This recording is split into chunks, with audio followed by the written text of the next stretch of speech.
नमस्कार, मैं आर.के. श्रीवास्तव। कालचिंतन.com में आपका स्वागत है। आजकल दीपावली का मौसम है। अभी कोरोना काल बीता है। निचले तबके के लोग, मजदूर वर्ग या मध्यम वर्ग काफ़ी परेशान हैं। ये सिंगरौली अंचल जो है वो औद्योगिक अंचल है। यहाँ पे NCL और NTPC की खदानें हैं और NTPC पावर हाउस चल रहा है और भी पावर हाउस यहाँ चल रहे हैं।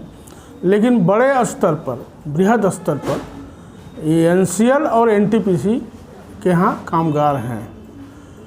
50,000 कामगार, तकरीबन 50,000 कामगार यहाँ NCL में काम कर रहे हैं। NCL की परियोजनाओं में आउटसोर्सिंग का काम चल रहा है। मसलन कोयला के ऊपर की मिट्टी हटाने का काम ठेकेदार लोग कर रहे हैं, बाहर से आई हुई कंपनियां कर रही हैं। मिट्टी हट जाने के बाद कोयला निकालने का काम NCL खुद करता है। ऐसी 12 परियोजनाओं में आउटसोर्सिंग काम कर रही है। दीपावली के मौसम में वहाँ काम कर रहे जो कामगार हैं वे आक्रोशित हैं, इसलिए कि उन्हें संडे का ओवर टाइम नहीं मिल रहा है, डबल ट्रिबल जो व्यवस्था है, और ना ही बोनस मिल रहा है। ग्रेजुएटी के लिए भी चिल्लाया जा रहा है। प्रबंधन, आउटसोर्सिंग का प्रबंधन तथा NCL प्रबंधन से बार बार गुहार करने पर भी ये त्यौहार के मौके तक जब उनको कुछ नहीं मिला तो उन्होंने कलेक्ट्रेट में आकर के, मंगलवार का दिन है, जन सुनवाई करते हैं कलेक्टर, आ करके यहाँ पे उन्होंने न्याय की गुहार लगाई। उनका ये कहना था कि जिस तरह NCL में कर्मचारी, अस्थाई कर्मचारी काम करते हैं, उसी तरह से वे भी वही काम करते हैं। तो जब वही काम करते हैं तो NCL के कर्मचारियों को जो सुविधाएं मिलती हैं, जो वेतन मिलता है, या हाई पावर कमेटी ने जो तय किया है उसके हिसाब से उनको भुगतान होना चाहिए, लेकिन नहीं हो रहा है। यहाँ तक कि उन्होंने चैलेंज किया है कि अगर कलेक्टर साहब मध्यस्थता करके और इस तरह की समस्या का समाधान, मजदूरों की समस्या का समाधान नहीं करते हैं तो वे कोर्ट में जाएंगे। यहाँ 12 परियोजनाएं हैं और 12 परियोजनाओं में आउटसोर्सिंग काम कर रही है, जहाँ हजारों मजदूर हैं। आज कलेक्ट्रेट में 12 परियोजनाओं के आउटसोर्सिंग में काम करने वाले मजदूरों का प्रतिनिधित्व तो यहाँ देखने को मिला और उन्होंने खुल करके अपनी बात कही। सैकड़ों लोग आए हुए हैं, बिल्कुल। क्यों आना पड़ा? हम लोग NCL में विभिन्न प्रोजेक्टों में, अमलोरी में और ये DBL में, या तो यहाँ पे जितने भी 14 प्रोजेक्ट हैं, यहाँ पे कार्यरत जितने भी लोग हैं सब यहाँ पे आकर के उपस्थित हुए हैं। हमने इससे पूर्व भी माननीय कलेक्टर साहब को भी ये चीज़ ज्ञापन के माध्यम से अवगत कराया था कि हम लोग का जो PLR है, मतलब कि जो हमारा बोनस है, हमारा संडे है, संडे का हमको डबल मिलना चाहिए। यदि हम 30 दिन की ड्यूटी कर रहे हैं तो हमको 34 दिन की हाजिरी मिलनी चाहिए। और साथ ही साथ HPC का जो रेट है, जो हाई पावर कमेटी ने जो रेट निर्धारित किया है, उस हिसाब से हम लोगों को पूरा पेमेंट दिया जाना चाहिए। कंपनी क्या बोलती है? कंपनी किसी भी प्रकार, कंपनी और प्रबंधन के साँठ-गाँठ से किसी भी प्रकार का कोई कार्रवाई नहीं हो रही है। हम लोगों ने इस चीज़ को लेकर के माननीय SP साहब के यहाँ भी ये ज्ञापन दिया था, कलेक्टर महोदय के यहाँ, GM के यहाँ, CMD के यहाँ, और सभी जगह पे हम लोग अपना ज्ञापन दिया जा चुका है। लेकिन ये जो आपस में जो साँठ-गाँठ बैठा हुआ है प्रबंधन और कंपनी के मध्य, जिसके वजह से कंपनी सुनने को तैयार भी नहीं है और हम लोगों का जो भी डिमांड है वो पूरा नहीं किया जा रहा है। कलेक्टर के बाहर है, कलेक्टर से बात हुई क्या? कुछ मसला सुलझा रहा है, नहीं सुलझ रहा है? नहीं, हम माननीय कलेक्टर महोदय के माध्यम से प्रबंधन को ये चीज़ जानकारी, या तो उनको कहना चाहेंगे कि वो आकर की एक मध्यस्थता की स्थिति बनाए।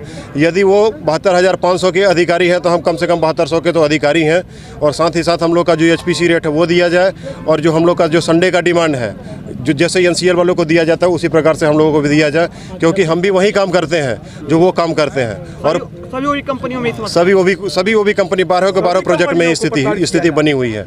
यदि कोई आवाज़ अगर उठाने का प्रयास करता है तो उन्हें नेता बना करके कंपनी से बाहर कर दिया जाता है और उनकी पूरी की पूरी सैलरी रोक दी जाती है। प्रबंधन किसी भी प्रकार से, चाहे OB कंपनी का प्रबंधन हो, चाहे NCL प्रबंधन हो, हमसे बात करने के लिए हमारा तो पहले तो फ़ोन ही नहीं उठाता है और साथ ही साथ हमको ब्लैक लिस्ट करके रखा हुआ है। क्या नाम है? राकेश चंदेल, अमलोरी बघेल से बात कर रहा हूँ और माननीय उमेश जी हैं, DBL से हैं।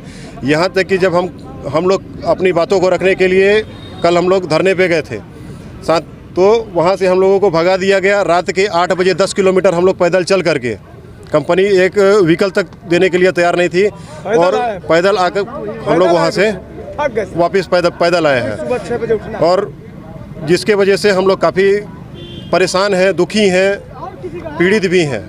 तो यही माननीय कलेक्टर महोदय के माध्यम से हम लोग ये कहना चाहिए, अपनी आवाज़ प्रबंधन से वो, हाँ, ये एक निष्पक्ष जांच की जाए और हम लोग का जो भी कुछ बनता है वो हम लोग को दिलाने का प्रयास किया जाए।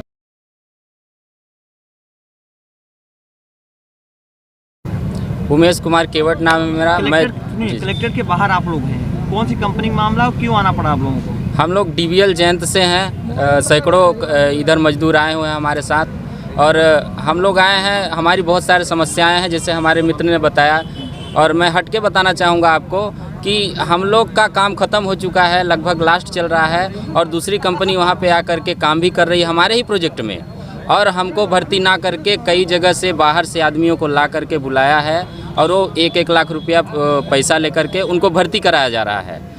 हमने जब मैनेजमेंट से इस तरह की बात की कि सर हमारा उसमें क्यों नहीं वो किया जा रहा है, नियुक्ति किया जा रहा है, तो उनका कोई रिस्पॉन्स नहीं आया। हमारा कहना था उनसे कि सर दलाली अगर बंद करना है तो हमें स्थायीकरण चाहिए, हमको उसी जगह पर रखा जाए जहां हमारा काम चल रहा है, कंपनी बदले लेकिन वर्कर वही रहें।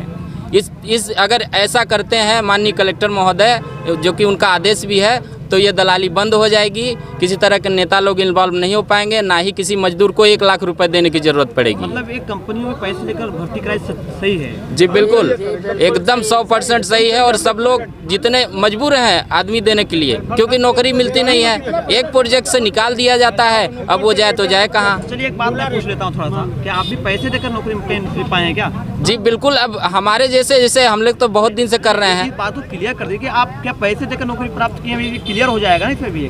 जी बिल्कुल, पैसा देकर, क्योंकि हम लोग भी ये चीज़ करके आए हैं, इसलिए न जान रहे हैं हम चीज़, वही अछूते नहीं, हम लोग भी वही चीज़ करके आए हैं और मजबूरी है हमारी, क्योंकि हम दूसरे प्रोजेक्ट से पहले गोरबी कर रहे थे। गोरबी के बाद हम आज जयंत में आए तो हम अगर किसी नेता के पास जाएंगे तो वो हमको ऐसे तो देगा नौकरी नहीं। इसलिए सबकी समस्या है, इसको बंद करने के लिए माननीय कलेक्टर महोदय को एक्शन लेना होगा और उनको स्थायीकरण करना होगा, तभी जाके कुछ होगा। अगर नहीं होता मांग पत्र क्या करेंगे? अगर मांग पत्र पूरा नहीं होता है तो हम लोग पहले कलेक्टर महोदय जी से मिलेंगे, उनके बातों को अमल करेंगे। अगर यहाँ भी काम हमारा नहीं बनता है तो हम आगे कोर्ट में जाएंगे, कोर्ट में गुहार लगाएंगे कि हमारा ये समस्या है। अगर वहाँ से हुआ तो ठीक है, नहीं हुआ तो हम अब मजदूर हैं, करें तो करेंगे क्या।